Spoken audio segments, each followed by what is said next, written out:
ایک نیک شخص کے گھر کی دیوار اچانک گر گئی۔ اس سے بڑی پریشانی ہوئی۔ وہ اس دیوار کو دوبارہ بنانے کے لیے ایک مزدور کی تلاش میں گھر سے نکل پڑا اور چوراہے پر جا پہنچا جہاں مزدور کام کے سلسلے میں بیٹھے ہوئے تھے۔ وہاں مزدوروں میں ایک نوجوان مزدور بھی اس نے دیکھا جو سب سے الگ تھلگ کھڑا ہوا تھا۔ اس کے ایک ہاتھ میں تھیلا اور دوسرے میں تیشہ تھا۔ میں نے اس نوجوان سے پوچھا کہ کیا تم مزدوری کرو گے؟ نوجوان نے جواب دیا، جی ہاں۔ میں نے کہا کہ گارے کا کام کرنا ہوگا۔ نوجوان کہنے لگا، ٹھیک ہے، لیکن میری 3 شرطیں ہیں۔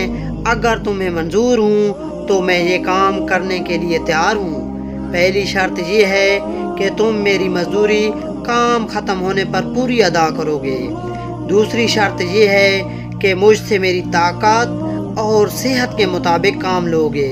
اور تیسری شرط یہ ہے کہ نماز کے وقت مجھے نماز ادا کرنے سے نہیں روکو گے۔ میں نے یہ تینوں شرطیں قبول کر لیں اور اسے ساتھ لے کر گھر آ گیا۔ میں نے اسے کام بتایا اور کسی ضروری کام سے باہر چلا گیا۔ جب میں شام کو گھر واپس آیا تو دیکھا کہ اس نوجوان نے عام مزدوروں سے دگنا کام کیا ہے۔ میں نے خوشی سے اس کی مزدوری اسے عطا کی اور وہ چلا گیا۔ دوسرے دن میں اس نوجوان کی تلاش میں دوبارہ اس چوراہے پر گیا، لیکن وہ مجھے نظر نہیں آیا۔ میں نے دوسرے مزدوروں سے اس نوجوان کے بارے میں پوچھا تو انہوں نے بتایا کہ وہ ہفتے میں صرف 1 دن مزدوری کرتا ہے۔ یہ سن کر میں سمجھ گیا کہ وہ عام مزدور نہیں بلکہ کوئی بڑا آدمی ہے۔ میں نے ان سے اس کا پتہ معلوم کیا اور اس جگہ پہنچا تو دیکھا کہ وہ نوجوان زمین پر لیٹا ہوا تھا اور اسے سخت بخار تھا۔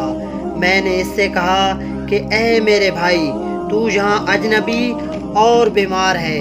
اگر تمہیں پسند ہو تو میرے ساتھ میرے گھر چلو اور مجھے اپنی خدمت کا موقع دے دو۔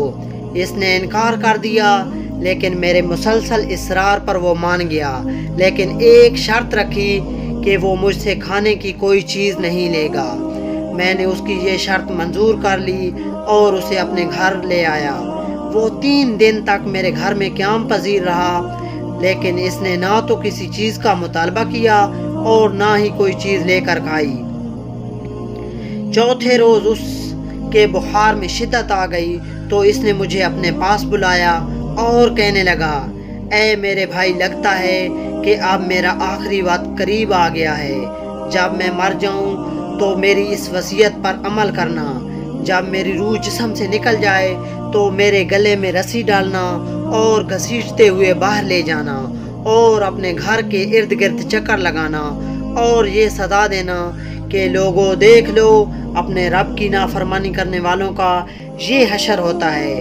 شاید اس طرح میرا رب مجھ سے راضی ہو جائے اور مجھے معاف کر دے۔